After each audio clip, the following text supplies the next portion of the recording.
నిరుద్యోగ కోటాలో ఆ చైర్మన్ పదవి తెచ్చుకున్నటువంటి రియాజ్ సార్ ఎవరైతే ఉన్నారో వారు మాకు సమాధానం చెప్పాలని అడుగుతాం. వాస్తవంగా నేను కాంగ్రెస్ పార్టీకి సంబంధించిన ఒక సీనియర్ కార్యకర్తను. కాంగ్రెస్ పార్టీ మాత్రమే నాకు ఈ అవకాశం ఇస్తుంది.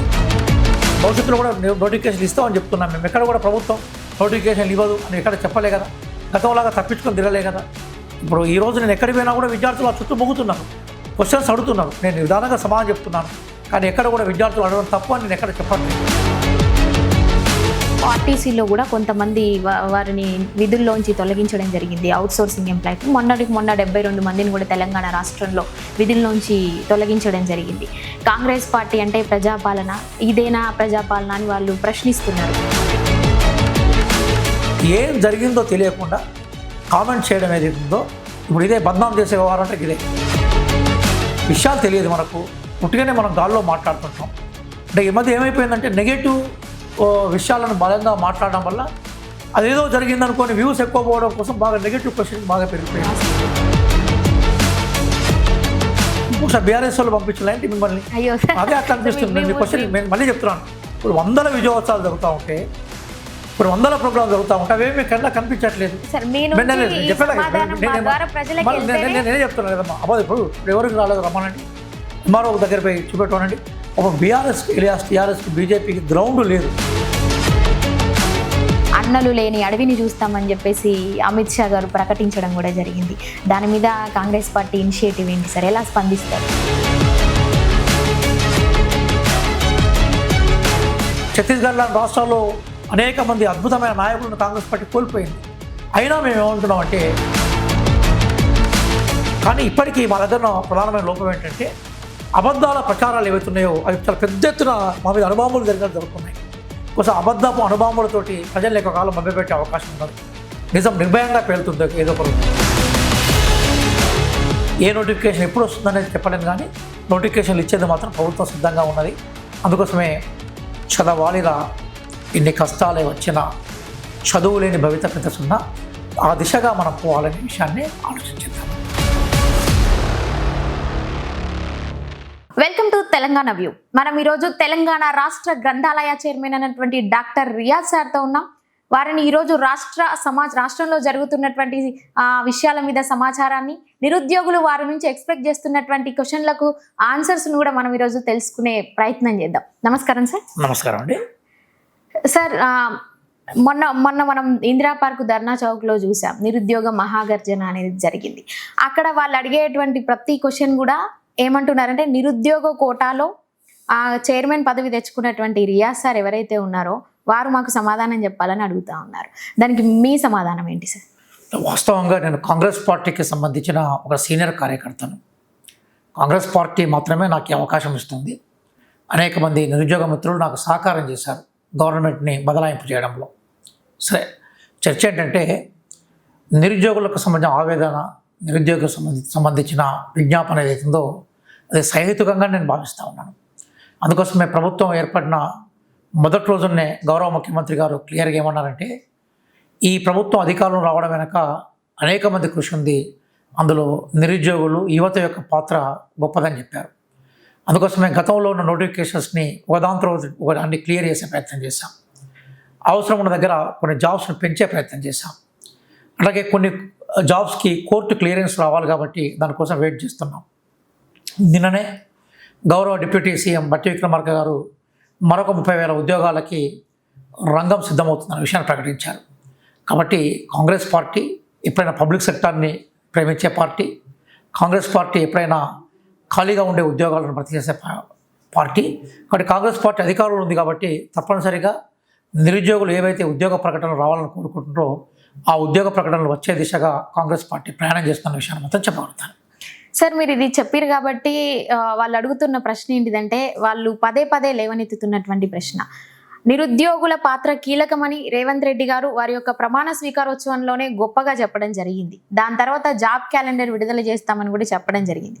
ఇప్పటి వరకు అది ల్యాగ్ అవుతూ ప్రతిపక్ష నేతలు ఎవరైతే ఉన్నారో ఆ సభలకు హాజరయ్యి వాళ్ళు ఏం మాట్లాడుతున్నారంటే, మేము ఇచ్చినటువంటి నోటిఫికేషన్, మేము పెట్టినటువంటి ఎగ్జామ్స్ కేవలం వారు నియామక పత్రాలు మాత్రమే ఇచ్చారని డైలాగులు కొడతా ఉన్నారు. దానికి మీ సమాధానం ఏంటి? అంటే వాస్తవంగా గతంలో నోటిఫికేషన్స్ బేసికల్గా ఇచ్చిన నియామకానికి సంబంధించిన ప్రక్రియ ఏమీ చేపట్టలేదు.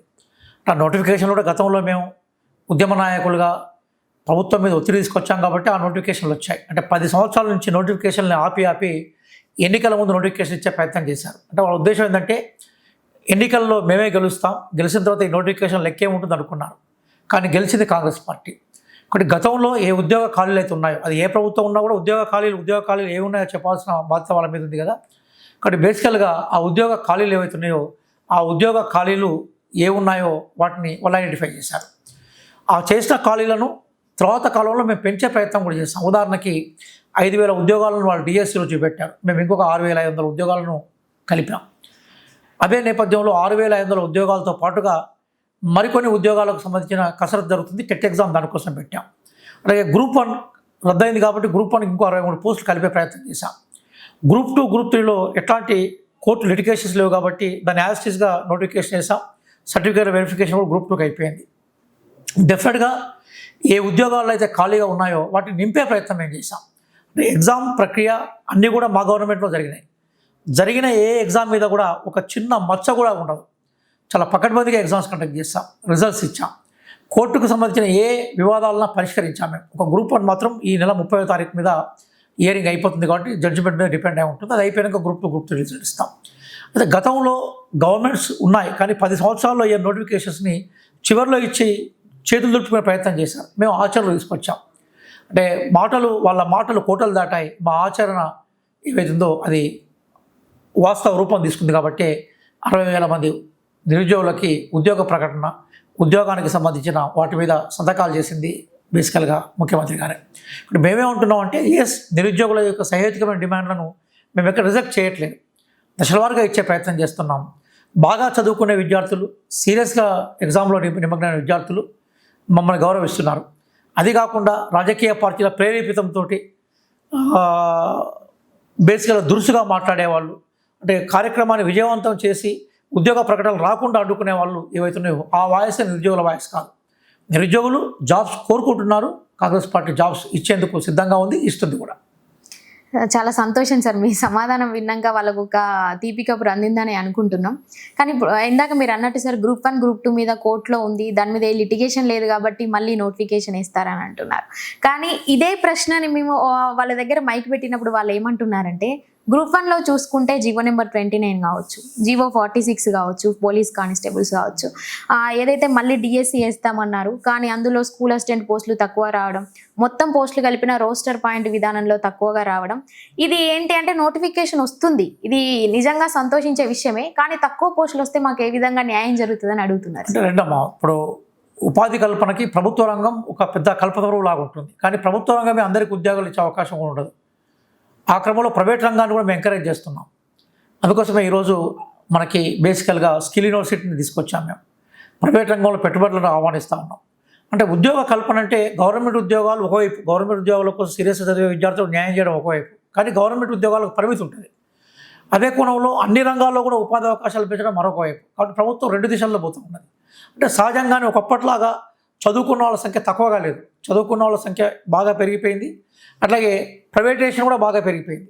కొన్ని ప్రభుత్వ రంగంలో కాకుండా ప్రైవేట్ రంగంలో కూడా ఉద్యోగ అవకాశాలు ఇవ్వాల్సిన అవసరం మనకున్నది. కాబట్టి ఈరోజు భారతదేశంలో అనేక రాష్ట్రాలతో పోలిస్తే జాబ్ క్యాలెండర్ రిలీజ్ చేసిన రాష్ట్రం తెలంగాణ రాష్ట్రమే కదా. ఎస్సీ వర్గీకరణ మేము చేయడం వల్ల, ఆ వర్గీకరణ ఇటీవల కాలంలో జరగడం వల్ల, రోస్టర్ పాయింట్లలో కొంత తేడాలు తీసుకొని రావడం వల్ల మేము నోటిఫికేషన్లో కొంత జాప్యం జరగవచ్చు. కానీ వాటి క్లియర్ చేస్తుంది కాబట్టి మా గౌరవ డిప్యూటీ సీఎం బట్టి విక్రమార్క గారు చాలా బలంగా మేము 30,000 ఉద్యోగాలకు సంబంధించి కసరత్తు చేస్తున్న విషయం ప్రకటించారు. పాజిటివ్ విషయాలు డిస్కస్ చేయకుండా, ఉదాహరణకి ఏంటంటే గతంలో నోటిఫికేషన్ ఇచ్చి వదిలిపెట్టారు, వాటి మేము ఆచరణలో తీసుకొచ్చాం. 60,000 మందికి స్వయంగా మీటింగ్స్ పెట్టి ఆ మీటింగ్లో నియామక పత్రాలు ఇచ్చాం. నా కళ్ళ ముంగటనే కొత్తగా అపాయింట్ అయిన వాళ్ళు మా డిపార్ట్మెంట్లో అనేక మంది పనిచేస్తూ ఉన్నారు. అలాగే ఎగ్జామ్స్ కండక్ట్ చేయడం మీద ఎక్కడ మచ్చ జరగలేదు. ఉద్యోగ ప్రకటన కట్టుబడి ఉన్నాం. భవిష్యత్తులో కూడా నోటిఫికేషన్లు ఇస్తామని చెప్తున్నాం. మేము ఎక్కడ కూడా ప్రభుత్వం నోటిఫికేషన్లు ఇవ్వదు అని ఎక్కడ చెప్పలే కదా, గతంలాగా తప్పించుకొని తిరగలే కదా. ఇప్పుడు ఈరోజు నేను ఎక్కడికి పోయినా కూడా విద్యార్థులు ఆ చుట్టూ మొగుతున్నారు, క్వశ్చన్స్ అడుగుతున్నారు. నేను విధానంగా సమాధానం చెప్తున్నాను, కానీ ఎక్కడ కూడా విద్యార్థులు అడగడం తప్పు అని నేను ఎక్కడ చెప్పట్లేదు. అడిగే హక్కు వాళ్ళకు ఉంటుంది, అదే సందర్భంలో ఓపిక ఉండాలి. కానీ నిజంగా సీరియస్గా చదువుతున్న విద్యార్థులు నిజంగా చదువుతూ నిమగ్నం అవుతున్నారు. కొంతమంది కాంగ్రెస్ పార్టీ బద్నాం చేయడం కోసం బేసికల్గా ముఖ్యమంత్రి వ్యతిరేకంగా మాట్లాడడం వల్ల ఆ, సమస్య జట్ల మీద ఉంది తప్ప ఉండదు. కానీ ప్రభుత్వం యొక్క చిత్తశుద్ధిని అర్థం చేసుకోవాలి అనే విషయాన్ని నేను కోరుతున్నాను. డెఫినెట్గా ఉద్యోగ కల్పన విషయంగా గవర్నమెంట్ ముందుకు పోతున్న విషయాన్ని మాత్రం చెప్తాను. సరే, ఎస్సీ వర్గీకరణ కంప్లీట్ అయిపోయింది. బీసీలది 42% రిజర్వేషన్స్ అనే నినాదం మనము ఇప్పుడు ప్రభుత్వం ముందుంది. మరి ఈ బీసీ రిజర్వేషన్స్ది అమలు అయిన తర్వాత నోటిఫికేషన్స్ రానున్నాయా, ముందే వస్తాయి? నోటిఫికేషన్కు బీసీ రిజర్వేషన్ మధ్య సంబంధం ఉందైతే నేను అనుకోను. అయితే బీసీ రిజర్వేషన్స్ డెఫినెట్గా రావాలని మేము కోరుకుంటున్నాం. కానీ ఎస్సీ వర్గీకరణ అనేది పూర్తిగా రాష్ట్ర ప్రభుత్వం పరిధిలో ఉన్న అంశం. బీసీ వర్గీకరణ అనేది కేంద్ర ప్రభుత్వం పార్లమెంట్లో తీసుకోవాల్సిన బేసిక్ అంశం.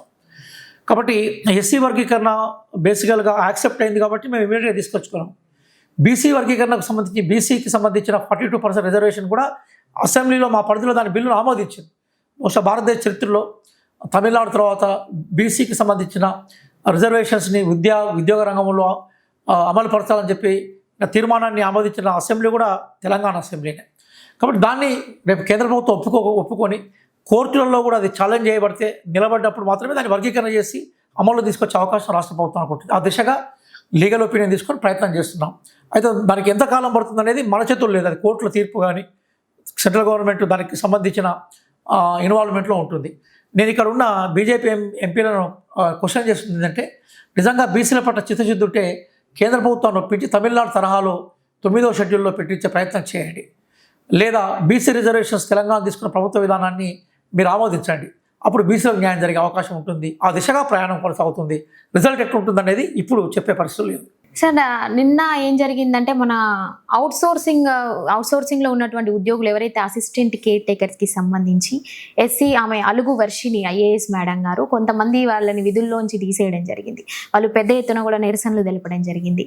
వాళ్ళ విషయంలో మరి మేడం గారు చేసింది కరెక్టే అంటారు సార్? నాకు దాని మీద వివరాలు తెలియదు. నాకు వివరాలు తెలియదు. ఇప్పుడు ఎస్సీకి సంబంధించిన వెల్ఫేర్ మినిస్టర్ ఉన్నారు లక్ష్మణ్ గారు.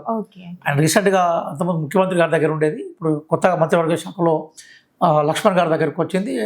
అడ్లు లక్ష్మణ్ గారు చాలా మంచి పబ్లిక్ ఓరియంటేషన్ ఉన్న మంత్రి.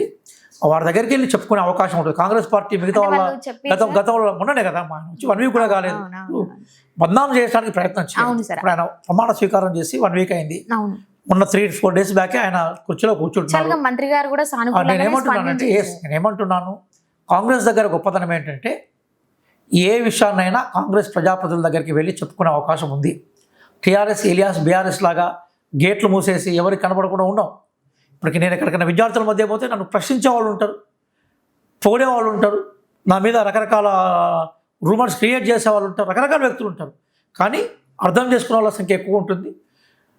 వాళ్ళకి సమాధానం చెప్పినప్పుడు అర్థం చేసుకుంటారు. కాబట్టి ఇప్పుడు అది ఏ డిపార్ట్మెంట్లో ఎందుకు అయిందో ఏంటో నాకేం తెలియని విషయంలో ఒక అధికారి మీద నేను ఇట్లా జరగాల్సి ఉండే అని తీర్పు చెప్పేవారికి నేను జడ్జిని కాదు.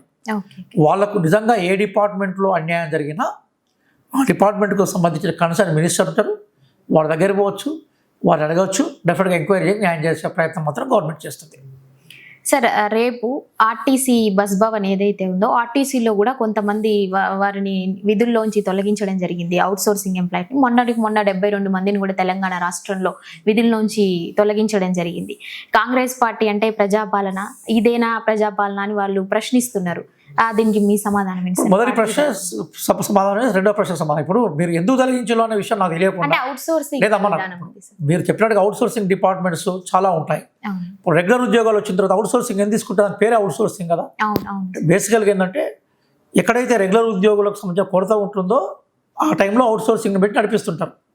రెగ్యులర్ ఉద్యోగులు వచ్చినప్పుడు అవుట్సోర్సింగ్ ఉద్యోగాలకు బేసికల్గా గ్యారెంటీ ఉండదు. అదే నేపథ్యంలో చాలా కాలం సుదీర్ఘకాలం అవుట్సోర్సింగ్ ఉద్యోగులకు పనిచేస్తే వాళ్ళు తొలగించినప్పుడు ఇంకో రూపంలో వాళ్ళని ఇంకో దగ్గర అడ్జస్ట్ చేసుకునే అవకాశం ఉంటుంది. అది డిపార్ట్మెంట్ వైజ్గా ఉంటుంది. కాబట్టి ఇప్పుడు ఎందుకు తొలగించిందో అనే విషయం నాకు తెలియకుండా, కారణం చెప్పకుండా నేను దాని మీద వ్యాఖ్యానించడం రైట్ కాదు. పొన్నం ప్రభాకర్ గారు చాలా డైనమిక్ మినిస్టర్. ఆయన ప్రతిరోజు ఉదయం తన క్వార్టర్లో 100,000 మందికి అవైలబుల్గా ఉంటారు. నిజంగా ఎవరికైనా అన్యాయం జరిగితే వాళ్ళని వెళ్ళి కలిసి మాట్లాడుకునే అవకాశం వాళ్ళకు ఉంటుంది. కాబట్టి ఏం జరిగిందో తెలియకుండా కామెంట్ చేయడం ఏదైతే ఉందో, ఇప్పుడు ఇదే బద్నాం చేసే వ్యవహారం అంటే ఇదే. విషయాలు తెలియదు మనకు, ఉట్టిగానే మనం గాల్లో మాట్లాడుతుంటాం. అంటే ఈ మధ్య ఏమైపోయిందంటే నెగటివ్ విషయాలను బలంగా మాట్లాడడం వల్ల అదేదో జరిగిందనుకోని వ్యూస్ ఎక్కువ పోవడం కోసం బాగా నెగటివ్ క్వశ్చన్ బాగా పెరిగిపోయింది. అదే ఆర్టీసీలో పొన్నం ప్రభాకర్ గారు వచ్చిన తర్వాత జీతాలు రెగ్యులర్గా ఇవ్వడం మొదలైంది. ఉద్యోగ భద్రత మీద మేము సానుకూలంగా ఉన్నాం. మహిళలకు ఉచిత ప్రయాణం తీసుకొచ్చాం. కోట్ల రూపాయలు మహిళలకు సంబంధించిన విషయాలు మీద మేము ఉచిత ప్రయాణం ఇచ్చాం కాబట్టి డబ్బులు పొదుపు అవుతున్నాయి. ఆ పొదుపు డబ్బుల్ని మహిళలు తమ పిల్లల రక్షణ కోసమో, కుటుంబ రక్షణ కోసమో, కుటుంబ పొదుపు కోసం వాడుతున్నారు. మన పాజిటివ్ గురించి ఎందుకు మాట్లాడారు మీరు? అదే రకంగా కొత్త ఉద్యోగాలను ఆర్టిస్టులు తీసుకుంటున్నామని చెప్పేసి ఆ ఉద్యోగాల సంఖ్యను కూడా గౌరవ మంత్రి వాళ్ళు ప్రకటించారు. దాన్ని ఎందుకు మాట్లాడుకోరు మీరు? అంటే ఎప్పటికీ నెగటివ్ మాట్లాడి ప్రజల బ్రెయిన్లో ఒక పాజిటివ్ జీవితం పట్ల ఒక నిరాశను కలిగించే ప్రయత్నాన్ని కొన్ని ఛానల్ చేస్తున్నాయి. అది రైట్ కాదు. ఖచ్చితంగా ఎక్కడైతే లోపం ఉందో ఆ లోపాన్ని దృష్టి తీసుకొని సరి చేస్తాం. దృష్టికి తీసుకురాకుండా మంత్రి మొన్ననే ఆయన పదవి స్వీకారం చేస్తే వాళ్ళ సమస్య పరిష్కరించలేదు మీరు మొదలు పెడతా ఉంటారు. దృక్పథంలో మార్పు రావాలి. ప్రభుత్వం పాజిటివ్గా ఉంటుంది, పాజిటివ్గా సమాధానం చెప్తుంది, పాజిటివ్గా ప్రభుత్వం నిలబడుతున్న విషయాన్ని మీ ద్వారా నేను మిత్రులు చెప్తున్నాను. సరే, కాంగ్రెస్ పార్టీ అధికారంలోకి వచ్చి దాదాపు సంవత్సరంన్నర కాలం గడిచిపోతా ఉంది. రేవంత్ రెడ్డి గారు మొన్న రాజీవ్ యువ వికాసం అని నిరుద్యోగుల కోసం ఒక పథకాన్ని ప్రవేశపెట్టడం జరిగింది. తర్వాత రైతు భరోసా అని చెప్పేసి ఇవి ఏదైతే ఉన్నాయో అక్కడక్కడ మాత్రమే రైతు రుణమాఫీ జరుగుతుంది, రైతు భరోసా పడుతుంది. వాటికి కూడా విజయోత్సవాలు జరుపుతున్నారు. మరి నిరుద్యోగులకు ఉద్యోగాలు ఇచ్చేసే దగ్గర ఎందుకు విజయోత్సవాలు జరపట్లేదు? వీళ్ళు ఏంటిదంటే అక్కడక్కడ ఇచ్చుకుంటూ వాటిని మాత్రమే పబ్లిసిటీ చేసుకుంటున్నారు అని ప్రతిపక్షాలు కాంగ్రెస్ పార్టీ మీద వేలెత్తి చూపిస్తున్నాయి. మిమ్మల్ని అడుగుతున్నాను. నాకు తెలిసి నిరుద్యోగులకు నియామక పత్రాల ఇవ్వడంలో ఎన్ని మీటింగ్స్ అయినాయో లెక్కలేని మీటింగ్స్ అయినాయి. అనేక సంవత్సరాల నుంచి తండ్రి చనిపోతానో, తల్లి చనిపోతానో, భర్త చనిపోతానో ఉద్యోగాలు లేని పరిస్థితిలో కారు నియామకాలు చేపట్టిన ఘనత కాంగ్రెస్ పార్టీ. అట్లాగే గ్రూప్ 4 ఉద్యోగాలు ఎన్ని వేల సంఖ్యలో ఇచ్చాం, డిఎస్సికి ఎన్ని వేల సంఖ్యలో ఇచ్చాం, అట్లాగే మనకి ఎస్ఐ కానిస్టేబుల్ సంబంధించి ఎన్ని వేల ఉద్యోగాలు ఇచ్చాం, అనేక డిపార్ట్మెంట్లో ఎన్ని వేల ఉద్యోగాలు ఇచ్చాం. కాబట్టి పాజిటివ్ అంశాలు. ఇప్పుడు ఏమవుతుందంటే ఒక అబద్ధాన్ని పదే ప్రస్తావించడం వల్ల అబద్ధం నిజమవుతుంది అనేది బీఆర్ఎస్కు సంబంధించిన ఒక నానుడి. కొంచెం బీఆర్ఎస్ టీవీ ఛానళ్ళు బీఆర్ఎస్ వాళ్ళు ఏం మాట్లాడాలో మీరు అదే మాట్లాడుతున్నారు. ఒకసారి బీఆర్ఎస్ వాళ్ళు పంపించలేంటి మిమ్మల్ని? అదే అట్లా అనిపిస్తుంది. మీ క్వశ్చన్ నేను మళ్ళీ చెప్తున్నాను. ఇప్పుడు 100 విజయోత్సవాలు జరుగుతూ ఉంటే, కొన్ని 100 ప్రోగ్రాంలు జరుగుతూ ఉంటాయి, అవేమి కన్నా కనిపించట్లేదు. నేనే చెప్తున్నాను కదమ్మా. అబ్బాయి ఇప్పుడు మీరు అన్నారు ఎన్ని విజయోత్సవాలు జరగలేదు. నేను నాతో రండి, మైక్ తీసుకొని పోయి నేను చూపెడతాను. ఎన్ని వేల మంది కొత్తగా ఉద్యోగం పొందిన వాళ్ళ జీవితాల్లో ఆనందం ఉందో వాళ్ళు చెప్తారు మీకు. నెంబర్ 1. నెంబర్ 2, రైతు రుణమాఫీకి సంబంధించిన కొన్ని షరతులు ఉన్నాయి. 90% మందికి, 92% మందికి రైతు రుణమాఫీ జరిగింది. ఇంకో 8 మందికి, ఉదాహరణకు ఇంట్లో గవర్నమెంట్ ఉద్యోగం చేసిన వాళ్ళకి ఇవ్వరు. అలాగే బ్యాంకులో 2 లక్షలకు పైగా రుణమాఫీ ఎవరికైతుందో ఆ పై అమౌంట్ కట్టకుండా ఈ 2 లక్షలకు సంబంధించిన ఒక రుణమాఫీ జరగదు. ఇట్లా టెక్నికల్ ఇష్యూస్ ఉన్నాయి. 92% మందికి రైతు రుణమాఫీ ఇంకా అంతకు మించి జరిగితే అది చూపెట్టకుండా రాని వాళ్ళని తీసుకొచ్చి ప్రయత్నం చేస్తూ ఉన్నారు. అట్లాగే రైతు భరోసా ఉన్నది. ఇప్పుడు ఎవరికి రాలేదు రమ్మనండి, ఎంఆర్ఓ దగ్గర పోయి చూపెట్టమనండి. పాపం బీఆర్ఎస్కి ఎలియాస్ టీఆర్ఎస్కి బీజేపీకి గ్రౌండ్ లేదు. కాబట్టి వాళ్ళు కాంగ్రెస్ ఈరోజు ప్రజల్లోకి దూసుకుపోయింది. రేపు రాబోయే గ్రామ పంచాయతీ ఎన్నికల్లో అద్భుతమైన ప్రతిభను మేము సాధించబోతున్నాం, విజయాలు సాధించబోతున్నాం. కాబట్టి వాళ్ళకి ఏంది మమ్మల్ని క్రిటిసైజ్ చేయాలో అర్థం కాక క్రిటిసైజ్ చేసే ప్రయత్నం చేస్తున్నాం. అంతకుమించి మనం చెప్పేది ఏమీ లేదు. సార్, జూబ్లీ హిల్స్ ఏదైతే మొన్న BRS sitting MLA Maganti Gopinath గారు చనిపోవడం జరిగింది, ఆ సిట్టింగ్ స్థానాన్ని కాంగ్రెస్ గెలవబోతుందా? ప్రజల తీర్పు అనేది నిర్ణయిస్తుంది. కాంగ్రెస్ పార్టీ గెలిచే ప్రయత్నం చేస్తుంది. మాది రాజకీయ పార్టీ. గత ఎన్నికల్లో మేము ఓడిపోయాము, అక్కడ 2వ స్థానంలో ఉన్నాం మేము. ఈసారి గెలిచేందుకు ప్రయత్నం చేస్తాం. కాంగ్రెస్ పార్టీ గెలుస్తుందా ఓడిపోతుందా అనేది ప్రజలు నిర్ణయిస్తారు.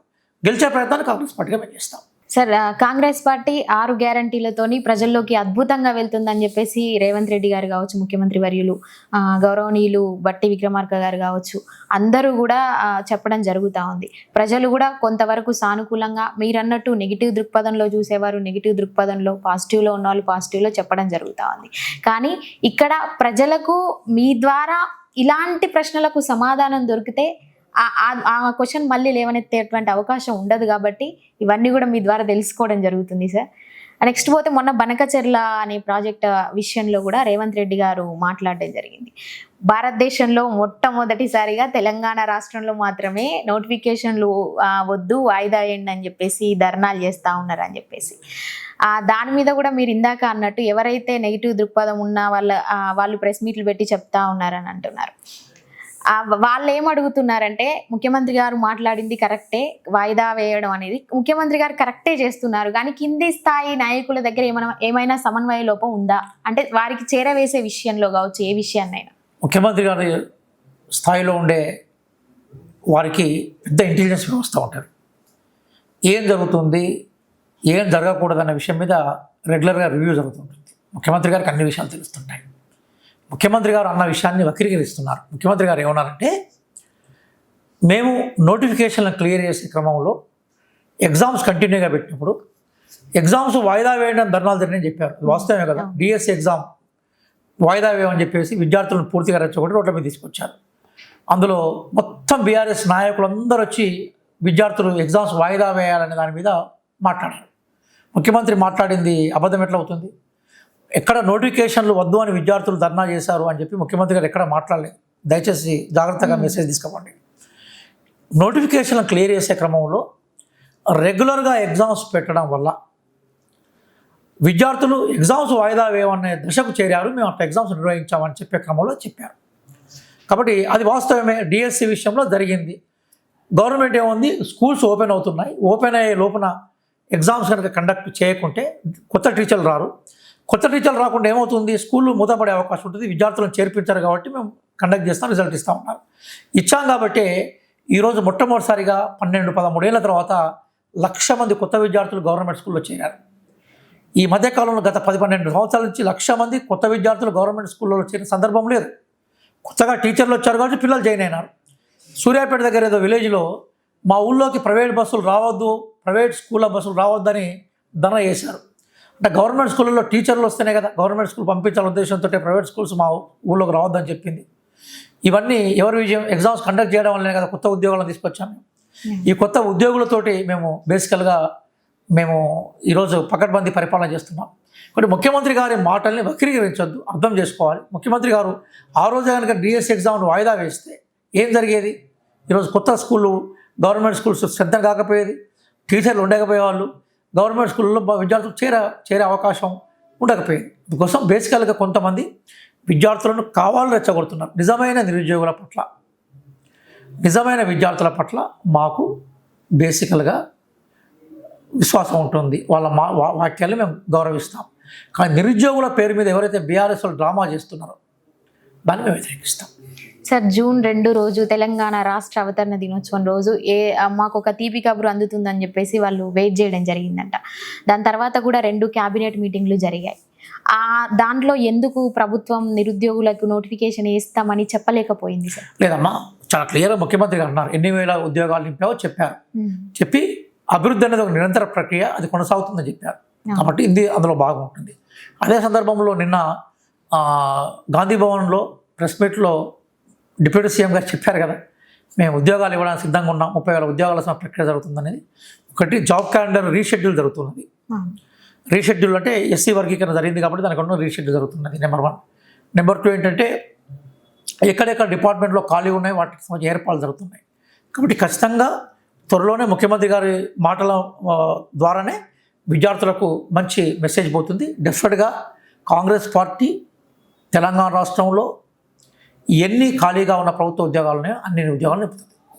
సార్, కేంద్ర ప్రభుత్వం ఏదైతే బీజేపీ ప్రభుత్వం ఉందో మొన్నటి వరకు మనం చూసాం, ఆపరేషన్ కగార్ పేరిట చాలామంది మావోయిస్టులను ఏరివేయడం జరుగుతూ ఉంది. పెద్ద పెద్ద మేధావులైనటువంటి మావోయిస్టులు కూడా చనిపోతూ ఉన్నారు. అన్నలు లేని అడవిని చూస్తామని చెప్పేసి అమిత్ షా గారు ప్రకటించడం కూడా జరిగింది. దాని మీద కాంగ్రెస్ పార్టీ ఇనిషియేటివ్ ఏంటి సార్? ఎలా స్పందిస్తారు? వాస్తవంగా అమిత్ షా ఒక డెడ్లైన్ పెట్టి ఆ డెడ్లైన్ లోపున నక్సలైట్ ఉద్యమాన్ని అణచివేస్తా అన్నాడు. నక్సలైట్లు లేవనెత్తిన ప్రశ్నలకి రాజ్యాంగపరమైన సమాధానాలు ఉన్నాయి.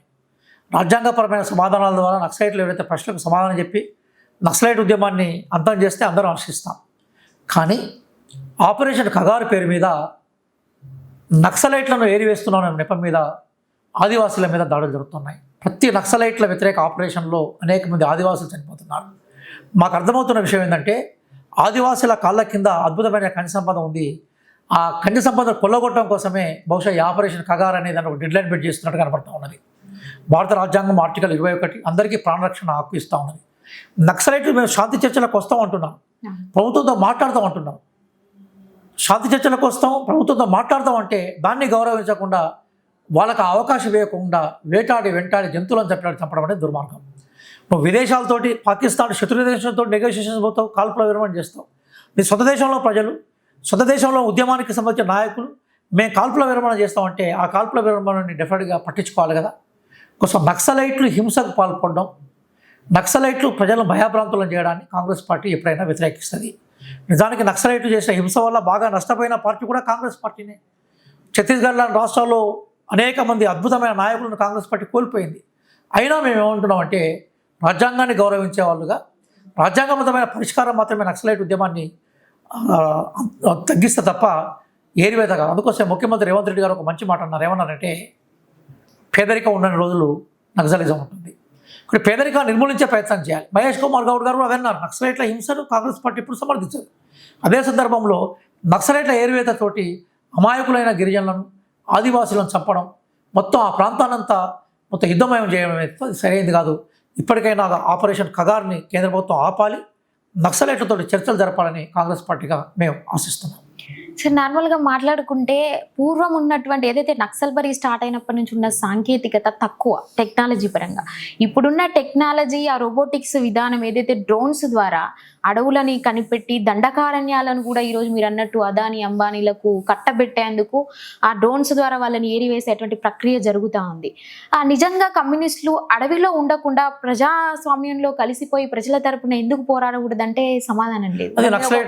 ఒక తెలంగాణ మేధావిగా మీ సమాధానం. నక్సలైట్ నాయకులు నక్సలైట్ ఉద్యమానికి సంబంధించిన గైడ్ చేసే వాళ్ళు ఆలోచించుకోవాల్సిన విషయం అంటే ఒక విషయం మాత్రం కాంగ్రెస్ పార్టీ ఏముంటుందంటే ప్రజాస్వామ్య వ్యవస్థలో ఎన్నికల విధానంలో మన భావాలను భావజాలను మనం చెప్పుకునే ప్రక్రియ ఉన్నప్పుడు హింసాత్మకమైన పోరాటాలకు అవకాశం ఉందని కాంగ్రెస్ పార్టీ కోరుకుంటుంది.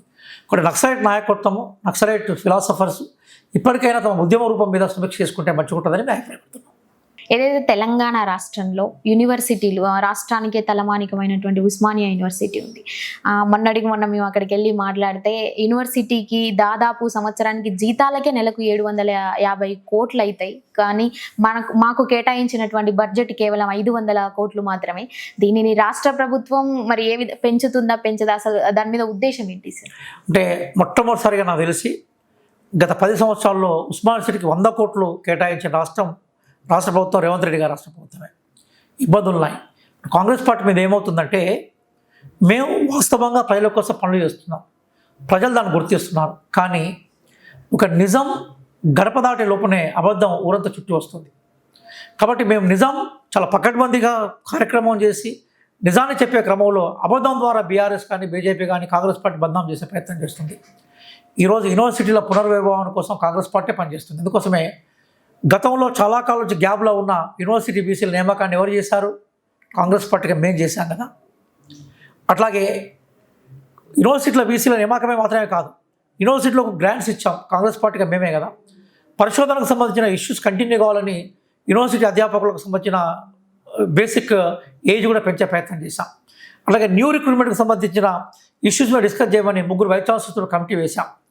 అలాగే పార్ట్ టైం కాంట్రాక్ట్ టీచర్లకు న్యాయం జరగాలని చెప్పేసి వాళ్ళకి న్యాయం జరిగే క్రమంలోనే నూతన రిక్రూట్మెంట్ కూడా క్లాష్ కావద్దని బ్యాలెన్స్ చేసే ప్రయత్నం చేస్తున్నాం.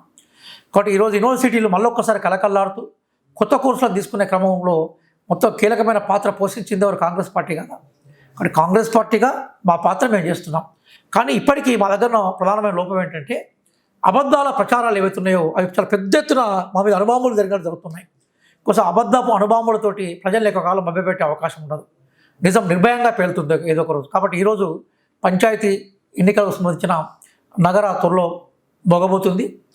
కాబట్టి రేపు గ్రామ పంచాయతీ ఎలక్షన్లో కానీ మున్సిపల్ ఎలక్షన్లో కానీ భారీ మెజార్టీతోటి కాంగ్రెస్ పార్టీకి సంబంధించిన అభ్యర్థులు గెలవబోతున్నారు.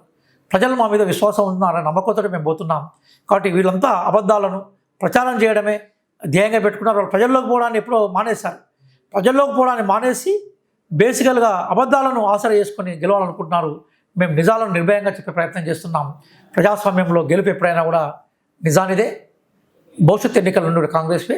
నిరుద్యోగులు కానీ మిగతా యువకులు కానీ కాంట్రాక్ట్ టీచర్స్ కానీ కాంట్రాక్ట్ ఎంప్లాయీస్ కానీ అవుట్సోర్సింగ్ వాళ్ళు కానీ అందరికీ సరైన న్యాయాన్ని సమన్యాయాన్ని చేసే ప్రయత్నంలో కాంగ్రెస్ పార్టీ ఎప్పుడు నిలబడుతుందనే ఘంటాపథంగా మేము చెప్తున్నాం. సార్, ఒక చిన్న ఇన్ఫర్మేషన్, ఏదైతే పంచాయతీ ఎలక్షన్స్ ఉన్నాయో అయిపోయినాకనే నోటిఫికేషన్ వచ్చే అవకాశం ఉందా? ముందే వచ్చారు? ముందు కూడా రావచ్చు. అంటే ఇప్పుడు దాని మీద నా దగ్గర నితిబిద్దమైన సమాచారం ఉంటే చెప్పేవాడిని.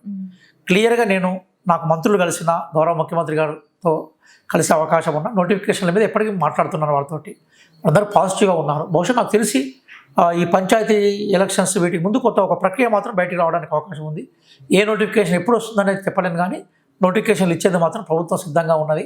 అందుకోసమే చదవాలిరా, ఎన్ని కష్టాలే వచ్చినా చదువు లేని భవిత పెద్దసున్నా ఆ దిశగా మనం పోవాలనే విషయాన్ని ఆలోచించేద్దాము.